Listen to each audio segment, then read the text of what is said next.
दूसरी बात, आपने गुरु घर तो बहुत अच्छा बना लिया, आश्रम भी बहुत अच्छा बना लिया, लेकिन जिस ताकत से आपकी जिंदगी बदलेगी वो तो आपने ताकत अच्छी नहीं बनाई।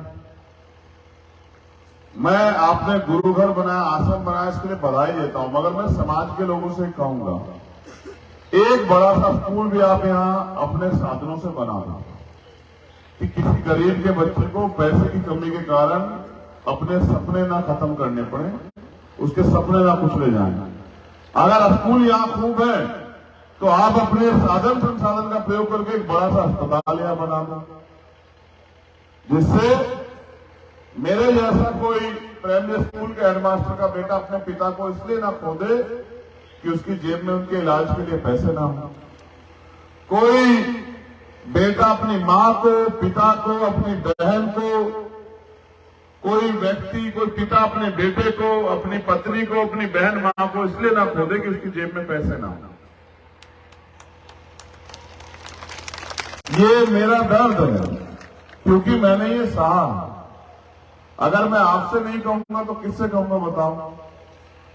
क्या तो आप मुझे सलाह कर दो कि इसके लिए आपको किसी के आगे हाथ ना फैलाने पड़े, या आप इस लायक हो जाओ कि मेरी बात मान के ये बनाना शुरू कर दो। देखो, मैंने तो ये पढ़ा है, हो सकता है मेरी बात आपको आज कड़वी लगे, लेकिन मैंने सुना है कि नीम कड़वा होता है लेकिन असरदार होता है, फायदेमंद होता है। सतगुरु रविदास जी महाराज जो हमारे कुल गुरु हैं, उन्होंने कहा कि मन चंगा तो कटौती में गंगा। जिनका मन साफ है उन्हें गंगा के लिए तीर्थ जाने की जरूरत नहीं है। जिनके मन मानवता की भलाई के लिए गए हैं उनको किसी को प्रमाण देने की जरूरत नहीं है। जो बनाना है वो नहीं बना रहे हो, जिससे आपकी आने वाली नस्लों के फैसले होंगे। इस देश में, इस प्रदेश में आपके साथ जो अन्याय हो रहा है वो खत्म होगा। आपके बच्चों को रोजगार मिलेगा। जो पुरानी पेंशन खत्म कर दी है वो बहाल हो जाएगी। जो बहन बेटियों की तरफ जाली आंख उठा के देख रहा है उसको सबक लग जाएगा। जो भाईचारा तोड़ने का काम कर रहा है उसको, अपराध करने वालों को सजा मिलेगी। मैं वापस आता हूं अपनी बात पे। मैंने दो बातें आपको बताई। पहली कि आपने गुरु घर और आश्रम बड़ा अच्छा बनाया। दूसरी है कि आपको अच्छा क्या बनाना है। तीसरी, अभी मुझे सम्मान के तौर पे हमारे भाइयों ने और एक हमारी बहन ने भी मुझे वो तलवार फेंक दी और मुझसे जिद की कि उस तलवार को मैं खोल के दिखाऊं, और मुझसे पूछे बगैर हमारे साथियों ने वो यहां से हटा दी। इसलिए हटा दी क्योंकि वो उसको साथ ले जाना चाहते हैं। अगर वो यहां होती तो मैं आपको बताता कि जिस समय गुरु गोविंद सिंह जी ने कहा कि राज तलवार के दम पर मिलेगा, वो समय बहुत पुराना समय था। उस समय इस देश में राज परिवर्तन के लिए तलवार, भाले, बंदूकें, तोप चलती थी, युद्ध होते थे, कत्लेआम होता था, खून बहता था, जंग होती थी, घोड़े, ऊंट, हाथी पे बैठ के लोग लड़ते थे, हजारों हजारों लोग मर जाते थे। लेकिन एक रहबर पैदा हुए बाबा साहब अम्बेडकर, उन्होंने उस लड़ाई को बदल दिया। उन्होंने इस देश को लोकतंत्र दिया, संविधान दिया और तलवार से ज्यादा ताकत इस कलम में है। मैं आपसे तलवार की ताकत नहीं चाहता हूं, मैं आपको तलवार के रास्ते पे ले जाना भी नहीं चाहता हूं, वो अंत है। मैं आपको कलम के रास्ते पे खड़ा देखना चाहता हूं। मैं चाहता हूं आपके हाथ में कलम की ताकत हो। मेरी बहनें डॉक्टर, इंजीनियर, आईएएस, आईपीएस बने, उनके पास घर तक रोजगार आए, उनको स्वाभिमान सम्मान का जीवन मिले। मेरे भाई जो पढ़ लिख के बेरोजगार घूम रहे हैं, उनकी जेब में पैसा आए, उनको नौकरी मिले, उनको रोजगार, व्यापार करने की छूट मिले, उनको साधन संसाधन मिले। जिसके घर में, जिसके यहां घर नहीं उसको घर मिले, जिसके पास कपड़ा नहीं उसको कपड़ा मिले, जिसके पास रोजगार नहीं उसको रोजगार मिले, जिसके पास खाने के लिए अच्छा भोजन नहीं, उसको भोजन मिले। और मैं आपको इतिहास के रूप में बता रहा हूं कि अब से लगभग 100 साल पहले बाबा साहब अम्बेडकर लड़े कि शोषित वर्ग के लोगों को उस तालाब से पानी पीने की छूट मिले जहां पशु पानी पी सकता है। हमने वहां से संघर्ष की शुरुआत की है। इस देश में वो व्यवस्था बनी जो व्यवस्था ये तय करके बैठी कि देश के बड़े तबके को, जिसको आज हम बहुजन समाज कहते हैं, जिसमें एससी, एसटी, ओबीसी और माइनॉरिटी के लोग आते हैं, उनको बुनियादी अधिकारों और सुविधाओं से वंचित रखा जाए। उनको धन रखने का अधिकार ना हो, उनको मकान बनाने का अधिकार ना हो, उनको संपत्ति अर्जित करने का अधिकार ना हो, उनको स्वाभिमान सम्मान के साथ जीने का अधिकार ना हो, उनको खुले आसमान में सांस लेने का अधिकार ना हो, और उनके सारे अधिकार बंद कर दिए गए। इसके लिए लड़े हमारे महापुरुष। जैसे आजादी की लड़ाई में कोतवाल धन सिंह भूजा ने 10 मई 1857 में मेरठ से शुरुआत की, माता दीन वाल्मीकि जी ने शुरुआत की। जैसे शहीद आजम सरदार भगत सिंह ने अपने प्राणों का बलिदान दिया। मैं अपने नौजवान साथियों को कहना चाहता हूं कि क्रांति खून मांगती है। हमें अपने महापुरुषों के आंदोलन को अपने खून से सीखना है। अगर हम उनके सच्चे बच्चे, अगर हमारा लड़का के कथन इस आंदोलन में लग जाए और ये आंदोलन कामयाब हो जाए और इस देश में गैर बराबरी पर आधारित व्यवस्था खत्म हो जाए, इंसान को इंसान समझा जाए, उसके दुख को दुख समझा जाए, उसके साथ होने वाले अन्याय को रोक दिया जाए, तो हमें अपने लहू का आखिरी कतरा भी निछावर कर देना चाहिए अपने महापुरुषों के सम्मान के लिए। क्योंकि अगर हमारे महापुरुष देश में जन्मे ना होते तो आज एक प्राइमरी स्कूल के हेडमास्टर का बेटा यहां खड़ा होकर अपनी बात नहीं रख पाता। ये अधिकार नहीं था इस देश में, ये मिला है संविधान से। अगर आज कोई बहन, चाहे वो मुख्यमंत्री, प्रधानमंत्री, राष्ट्रपति बन जाती है, या वो सरपंच या प्रमुख जिला परिषद की मेंबर बनती है, जिला परिषद की अध्यक्ष बनती है, ये अधिकार आपको बाबा साहब अम्बेडकर के द्वारा संविधान में दिया गया। मेरे लोग, अगर न होता अधिकार तो कोई महिला, ये तो हरियाणा है, सबसे ज्यादा महिलाओं को अपमान का सामना हरियाणा में करना पड़ा। सबसे ज्यादा भ्रूण हत्या यहां हुई है। बेटी का पता लगते ही उसको मार दिया गया। आज वही हरियाणा, उसी हरियाणा की बेटियों में जकड़ी गई बेटियों ने ऐलान किया वो दिल्ली के तख्त पे बैठी है, वहां जंतर मंतर पे, और उन्हीं बेटियों ने देश का नाम रोशन किया दुनिया में जाकर मेडल लाके। हमारे नौजवान फेल हो गए और देश की, हरियाणा की बेटियों ने देश को गौरवान्वित करने का काम किया, हर एक व्यक्ति को। ये मैं इस बात का जिक्र इसलिए कर रहा हूं मेरे लोगों कि जब किसी को बहुत दबाया जाएगा तो वो ऐसे कि धरती का सीना फाड़ के निकल जाएगा। आपको अन्याय सहने के लिए मजबूर किया गया है, लेकिन अन्याय करने वाले से अन्याय सहने वाला ज्यादा दोषी होता है। आप चुप्पी मत रखो। अगर आप चुप रहोगे तो लोग आपको कीड़े मकोड़े समझ के कुचल देंगे। आपको एकजुट होना पड़ेगा। अगर इस देश में राजनीतिक शक्ति अपने हाथ में लेनी है, बाबा साहब अम्बेडकर, माननीय काशीराम साहब का सपना पूरा करना, माननीय दीनदयाल वाल्मीकि का सपना पूरा करना है, तो अगर आपको बेगमपुरा राज लाना है तो बेगमपुरा राज वो लोग नहीं लाएंगे जो आपको इंसान भी नहीं समझते। आपको बेगमपुरा के लिए मेहनत खुद करनी पड़ेगी। और जिस कौम के पास राजनीतिक शक्ति नहीं होती, अभी जान लो, उनका धर्म और कर्म सब फेल हो जाते हैं। मैं आपसे कह रहा था इस बात को, मेरे नौजवान साथियों को मैंने देखा, मैं नाराज हो रहा था कमल के ऊपर, हिमांशु जी के ऊपर, दोनों भाइयों के ऊपर नाराज हो रहा था कि देखो समय की कीमत को समझो। तुमने वहां से यहां तक मुझे 1 घंटा लगा दिया। रात के अंधेरे में हमारे नौजवान साथी नारे लगाते घूम रहे। मैं डरता हूं, मैं ताकतवर से नहीं डरता हूं, मैं डरता हूं आपको खोने से। आप गाड़ियों के ऊपर बैठे हो, आप बहुत तेज से मोटरसाइकिल चला रहे हो, आपने हेलमेट नहीं लगा रखा। मुझे तकलीफ हो रही है कि जिसको तैयार करने में उस मां ने अपना सब कुछ उछावर कर दिया, अपना पेट काट काट के इसको बड़ा किया, वो मरने के लिए घूम रहा है, गाड़ी की छत पे बैठा हुआ है, मोटरसाइकिल दौड़ा रहा है। मुझे डर पैदा होता है इस बात का। मैं नहीं बोलना चाहता कि एक व्यक्ति मेरे लिए कीमती है और कैसे तैयार होता है आपको एहसास नहीं है। जिस दिन बाप बनोगे पता लग जाएगा तुम लोगों को। कि क्या क्या कीमत चुकाते हैं माँ बाप बच्चे के लिए। माँ खुद 9 महीने पेट में रखती है। ये तुम 1 किलो का पत्थर नहीं रख पाओगे, 4 किलो 5 किलो के बच्चे को रखती है माँ पेट में, और फिर खुद भूखी रहेगी, उसको उसके खाने की व्यवस्था करेगी पैदा होने के बाद, खुद सोएगी गीले में, रात को 3 बजे उठकर उसको उसका ध्यान रखेगी कि वो गीला तो नहीं, उसको सूखे में सुलाएगी। मैं अपनी जिंदगी के बारे में बताता हूं आपको। एक रात में मिशन का काम करके 2:30 बजे घर पहुंचा और थका हुआ था वो, और जाते ही बाहर एक खाट पड़ी थी, उस पर सो गया।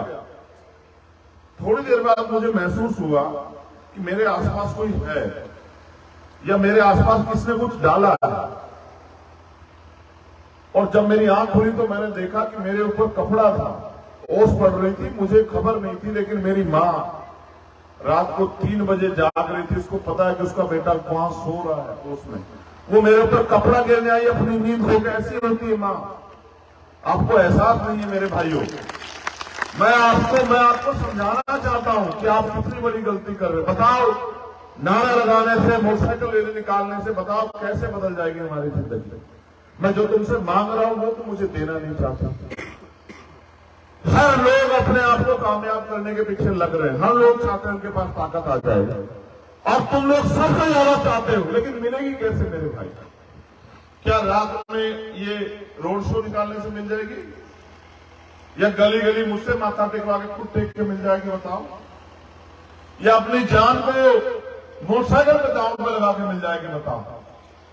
या गाड़ी के ऊपर बैठ के मिल जाएगी? बताओ मेरे लोग। अगर मैं गलत हूं तो मुझे नकारो कि भाई आप गलत कह रहे हो, लेकिन मुझे बताओ कि जब तक आप अपने समाज को तैयार नहीं करोगे, भाईचारा नहीं बनाओगे, अपने समाज को दो दुश्मन का एहसास नहीं कराओगे, अपनी बहन बेटियों में विश्वास पैदा नहीं करोगे, उनके बीच जाके जो संघर्ष चल रहा है उसको नहीं बताओगे, तो कैसे जुड़ेगा समाज? बताओ। मुझे 10 साल हो गए घर से लड़ाई को लड़ते हुए, 10 साल। 11 जनवरी 2013 को छोड़ा था मैंने सही मायने में घर। और जो लोग हरियाणा के जाते हैं, हमारे देशराज जी, सोमनाथ जी, कमल भाई, जो हमारे यहाँ के अध्यक्ष हैं वो जिले के, प्रदीप, ये सब लोग जाते हैं, बहुत सारे लोग जाते हैं हमारे बिजली बोर्ड के, मेरे घर पर जाते हैं वो बेचारे मिलने के लिए। मैं चाहता था कि मैं जल्दी आपके बीच आ जाऊंगा, आपसे बहुत सारी बातें करूंगा। मेरे पास समय कम है और मेरे कंधों पे वजन ज्यादा है, जिम्मेदारी ज्यादा है। मैं यहां से चैन से नहीं सो पाऊंगा। मैं यहां से जाऊंगा 2-3 घंटे का ट्रेवल करके वहां, क्योंकि मुझे सुबह 8, साढ़े 8 बजे मीटिंग ज्वाइन करनी है। इसलिए मैं चाहता था मैं आपके बीच जल्दी आऊं। मैं ये भी जानता हूं कि आप भी मेहनत मजदूरी करते हैं, आप भी बहुत बड़े कारोबारी नहीं है। आप भी सुबह उठेंगे, अपने खेतों में अपने काम पे जाएंगे, जो बच्चे पढ़ रहे हो पढ़ेंगे, हमारी माए बहनें जो काम करती हैं, रोजगार करती हैं, पढ़ती हूं, हमारी बच्चियां निकलेंगी। मैं आपको भी पूरी रात नहीं जगाना चाहता। मैं चाहता हूं कि आप आराम करें और आगे बढ़े। लेकिन सवाल ये है कि ये भारत लोकतांत्रिक देश है, जिसके पास राजनीतिक शक्ति है उसके समाज का हाथ नहीं फैला होता, और जिनके पास ताकत नहीं है, जिनके पास राजनीतिक ताकत नहीं है, वो दर दर चौकते फिरते हैं अन्याय होने पे भी न्याय के लिए। आप एक मामला उठा के देखो पिछले 5-7 साल में जिसमें हम लोग इस लड़ाई में ना खड़े हों। चाहे वो 2 अप्रैल का मामला आपने देखा होगा, पूरे देश में 2 अप्रैल का आंदोलन, 17 लोग शहीद हुए। आप देखो कौन थे। चाहे वो सदगुरु रविदास जी महाराज के गुरु घर का मामला हुआ, उन्नाव का मामला हुआ, कानपुर का मामला हुआ, हाथरस का मामला हुआ, हिसार का मामला हुआ, किसानों का आंदोलन हुआ, सीए एनआरसी का आंदोलन हुआ, जब दिल्ली में एक 9 साल की हमारी बच्ची को उसके साथ अन्याय करके जला दिया गया, वो मामला हुआ।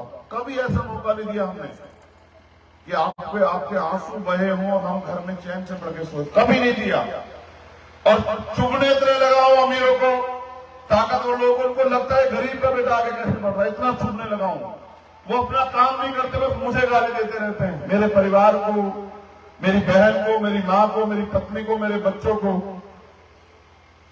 सबको गाली देते रहते हैं। इससे क्या फर्क पड़ेगा? मैं तो समाज को परिवार मानता हूं। जो घर में आपको जो गाली देते हैं उनके घर में जो बहन है वो भी मेरी बहन है। उनको इसलिए चुभ रहा है, उनको लगता है कि अगर ये खड़ा होगा तो अपने लोगों की जिंदगी बदल देगा। बस आप जो वो गुलामी बेबसी की जिंदगी काट रहे हैं, वो जिंदगी खत्म हो जाएगी, इसलिए करते हैं वो लोग। वो आपको कीड़े मोड़ों को बने रहने देना चाहते हैं। उनको पता है जिस दिन आप संपन्न हो जाओगे, आप नहीं जाओगे किसी के दरवाजे पर मांगने के लिए कुछ, और नहीं कर पाए कोई आपके साथ अत्याचार, जुर्म जाता। वो इस बात को जानते हैं, इसलिए वो चाहते हैं कि आप अपने पैरों पर ना खड़े हो पाए। आप अपने मन से पूछो, जितने भाई यहां बैठे हैं, इस सरकार ने रोजगार दिया आपको? कितने ऐसे भाई होंगे जो पढ़ लिख के बेरोजगार घूम रहे होंगे, और कुछ दिनों बाद आपकी एज खत्म हो जाएगी, क्या करोगे?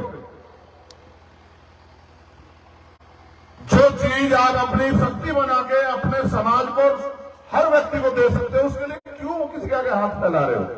ये उठो, तुम बाबा साहब अम्बेडकर के बच्चे हो, तुम मानवर काशीराम साहब के बच्चे हो, तुम सतगुरु रविदास जी महाराज, भगवान वाल्मीकि महाराज के बच्चे हो, गुरु नानक देव, संत कबीर के बच्चे हो, तुम सम्राट वीरभद्र के बच्चे, उठो।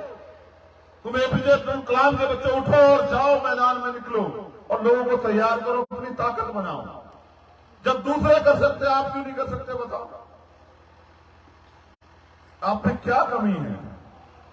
और जिनके अंदर देखो, जिनकी ताकत नहीं होती, राजनीतिक ताकत, मैं बताता हूं तुम्हें वो नासिर और जुनैद याद है, जो हमारे मुस्लिम समाज के लोग बैठे हैं, और हरियाणा राजस्थान से उठा के लाए, और क्या अन्याय इंसाफ बच्चों ने, उनको मारा गया, और जब मरने की हालत में आ गए और पुलिस ने मना कर दिया कि हमने तो उनको जिंदा जला दिया गया। तुम्हारी रूह नहीं काफी? तुम्हें महसूस नहीं हुआ कि तुम कितने कमजोर हो इस प्रदेश में? और कौन लड़ सकता है तुम्हारा लड़ाई? तुम्हें एहसास नहीं है? उनके भरोसे लड़ रहे जो अपनी जान नहीं बचा सकते। अगर आज इस देश में भारतीय जनता पार्टी और आरएसएस का कोई मुकाबला कर रहा है, तो भीम आर्मी और एडी चोटी लगा के मुकाबला कर रहा है। और इतने दर्द है उन लोगों को, इतनी तकलीफ है कि मध्य प्रदेश में पूरा संगठन जाके कहता है कि भीम आर्मी के लोगों को इनको नुकसान पहुंचाओ। क्या नुकसान पहुंचाओगे? ये याद रखना मेरे लोगों, एक चंद्रशेखर आजाद मरेगा, 1000 चंद्रशेखर आजाद पैदा होंगे। तुम्हें नहीं पता कि हम किस नस्ल के लोग हैं। हम वो लोग हैं कि बंजर मूठ इसके धरती का सीना चीर के जो फसल उगाते हैं, वो लोग हैं। हम किसान कमेरे लोग हैं, हम कोई कमजोर लोग थोड़ा ही। मैं तो आपसे कहने आया, मेरी माए बहने बैठी हैं, आपने सबको विश्वास किया, बताओ आपके हिस्से में क्या है? अगर आप काम नहीं करोगे तो, अपना घर के लिए तैयारी नहीं करोगे तो बताओ, आपको कोई चुनाव के बाद भी पूछने आता है क्या? बताओ, कोई चुनाव के बाद आपसे पूछने आया कि रोटी है क्या घर में, कपड़े हैं क्या घर में? कभी पूछने आया तो मुझे खड़ी होकर बताओ मेरी बहनों माओ। उनका आपसे सिर्फ एक रिश्ता है, जब क्योंकि वोट है आपके पास, ये करोड़ों रुपए से महंगे, उनको इसको चाहिए। जिस दिन वोट आपने दे दी, उनका मतलब खत्म है। और ये वो लोग हैं जो मैंने तैयार किए, बिना स्वार्थ के लड़ रहे हैं आपके लिए। अगर ऐसे लोग ताकतवर यहां हरियाणा में होंगे तो आप बताओ मेरे भाइयों कि ये आपके लिए काम नहीं करेंगे क्या? बताओ। आपने यहां सत्संग का आयोजन किया, जाति तोड़ो समाज जोड़ो, और वही सत्संग जी जहां से चला, सतगुरु रविदास जी महाराज कह रहे हैं कि बेगमपुरा राज लाओ। कैसे आएगा बेगमपुरा राज? जब बेगमपुरा राज लाने वाले उस विचार के लोग नहीं खपेंगे उस बुनियाद में। ये जो नौजवान हमारे भाई बैठे हैं, मैं आपसे कहना चाहता हूं, बताओ कोई आया चुनाव के बाद आपकी बस्ती में कि तुझे रोजगार मिलता है नहीं मिलता? बताओ, मुझे गलत साबित करो मेरे भाइयों। कोई आया तुम्हारी बस्ती में पूछने कि तुम्हारे घर में आता है या नहीं? ये बताओ। किसने पूछा तुम्हारी जेब में पैसे हैं नहीं? ये पूछा तो बताओ। तो बस उन्हीं के भरोसे रहना चाहते हो? अपनी ताकत बनाओ, ये कुचल देंगे लोग तुम्हें अगर तुमने अपनी ताकत नहीं बनाई। और अपने घरों का हाल देखो, अगर तुम मेहनत मजदूरी नहीं करोगे तो रोटी नहीं मिलेगी तुम्हें शाम के टाइम। मेरे भाई, भारतीय संविधान में आपसे जो बात कर रहा हूं उसको गांठ मान लेना। भारतीय संविधान हर व्यक्ति को रोटी, कपड़ा, मकान गारंटी देता है, और सरकार जो देती है वो कोई एहसान नहीं करती, हमारे पैसे को हमें वापस करती है। किसी दिन फुर्सत में तुम्हें समझाऊंगा कि देश के लोकतंत्र में कितनी शक्ति है। इतनी शक्ति है देश के संविधान में कि आपका भाई प्राइम मिनिस्टर से आंख मिला के सवाल पूछ सकता है। ये ताकत दी है भारतीय संविधान ने। आप अपनी ताकत नहीं समझ रहे हो, आप बनाते हो जो भी बनता है। इसलिए अगर जब आप दूसरों को बना सकते हो तो खुद को बनाओ, अपने बीच के लोगों को बनाओ, गरीबों को बनाऊं, मेहनत करने वाले ईमानदार लोगों को बनाऊं, उनके साथ खड़े होकर उनको ताकत दूं, जिससे कल आपकी ताकत बने। आप बहुत मेहनत करते हो, मैं आपका दिल से शुक्रिया अदा करता हूं, धन्यवाद करता हूं, लेकिन इससे काम नहीं चलेगा। रोड शो निकालने से, नारा लगाने से काम नहीं चलेगा। आपको इस रोड शो को गांव में ले जाना पड़ेगा और मीटिंग करके लोगों को समझाना पड़ेगा कि भैया बहुत हो गया है। आजादी को आजाद हुए में 75 साल के लगभग हो गए। भारत में संविधान आए 70 साल के लगभग होने जा रहे हैं। अब हम नहीं किसी के भरोसे रहेंगे, अब हम अपनी ताकत बनाएंगे, अब हम खड़े होंगे अपने पैरों पर। जिस रोजगार के लिए सरकार से उम्मीद करते हो, अपनी ताकत तो बनाओ, वो रोजगार आप देने वाले बन जाओगे। जो कर्मचारियों की समस्या पुरानी पेंशन की, आप ताकत तो बनाओ, हम पहले दिन लागू करा देंगे। आप अपने हाथ में ताकत लो। जब कलम की ताकत अपने आपके हाथ में होगी तो आपके खिलाफ नहीं चलेगी कभी। इसलिए मैं बहुत बहुत धन्यवाद करता हूं। मैं तो ऐसा ही सत्संग करता हूं भाई, मेरे पास दूसरा सत्संग नहीं आता। दूसरे वाले तो धार्मिक हमारे भाई करते हैं सत्संग, मैं तो यही सत्संग करता हूं क्योंकि मुझे पता है कि जब ये सत्संग घर घर में जाएगा और मेरी बहनें, मेरी माएं, मेरे छोटे भाई, मेरे बड़े भाई, हमारे बुजुर्ग मिलकर इस ताकत को बनाने के लिए निकलेंगे, तो मैं फिर कहता हूं चंगा तो कठौती में गंगा रह गया, ठीक है। वरना आने वाला समय कुछ ऐसा है, आज जो सरकार बैठी है सत्ता में, कि वो आपसे बोलने का अधिकार भी छीन लेगी, वो आपसे सम्मान से खड़े होने का अधिकार भी छीन लेगी। फिर करोगे क्या बचेगा आपको? कुछ भी तो नहीं, जब सब लूट जाएगा। आपने देखा जिसका सब कुछ लूट जाए वो कैसे सर पे आ सकता है? ऐसे उस दिन का इंतजार कर रहे हो? मेरे सर पे तो दस्तार बंधी हुई है। मैं तो इस दस्तार की इज्जत समझता हूं। मेरी दस्तार तो मेरी माए बहने हैं। इनकी तरफ उठने वाली हर आंख के खिलाफ खड़ा है चंद्रशेखर आजाद, कि अगर इनकी तरफ कोई आंख उठाएगा तो उसको पहले मुझसे निपटना पड़ेगा। मेरी दस्तार तो यही है, मेरी दस्तार तो ये मेरे बड़ों की पगड़ी है, जो यहां बैठे हैं रात को 12 बजे मुझे सुनने के लिए, जिन्होंने अपने खून से, अपने मेहनत की कमाई से टेंट लगाया। मेरी दस्तार तो आप लोग हो, मेरी और कौन सी दस्तार हो सकती है? मेरी दस्तार आप हो। और मैं आपसे वादा करने के लिए आया हूं कि अगर आप खड़े हो गए मेरे साथ, तो मैं आपको जिम्मेदारी से कहता हूं कि कभी आपको किसी के आगे हाथ फैलाने की जरूरत नहीं है। ये बात आप लिख लो मुझसे। बहुत बहुत धन्यवाद।